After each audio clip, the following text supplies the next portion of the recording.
Yeah, I'm sure Dylan will have a lot of similar things to say that I do, but I think in general, like people still have that very you know, short attention span, very short time frame of thinking too. So like people are just looking for what's pumping, and then everyone of course just wants to get on the train of like what's the next coin that's going up. And group chats I'm in with my friends and stuff, I had to leave a lot of them because they're just just like the whole Reddit thing, they're just like picking the next train to hop on and they're not necessarily looking for any kind of like long-term investment that they can like build a future off of. And like that's the way I see Bitcoin. And it is, I think the real challenge for me is trying to get my friends to shift towards that frame of thinking, because I think just like subconsciously through like inflationary monetary policy over time, just incentivizing materialism and like short time frame thinking in general. But also, now we have like TikTok and all this stuff, which I don't go on any of that, but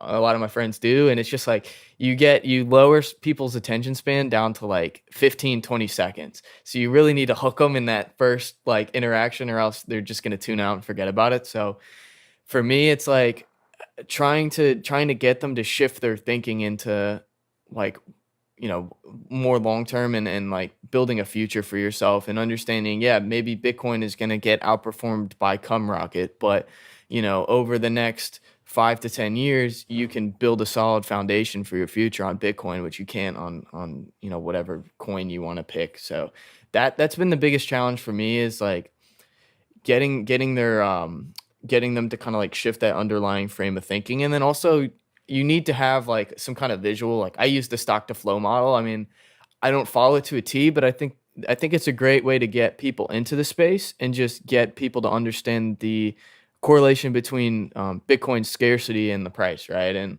so like I have a lot of friends that literally have no understanding about even basic like supply and demand functions. So having these special colors and stuff, and they can follow it and see where the scarcity and the supply is going to cut in half, and like that clicks for them. So that's been helpful to me.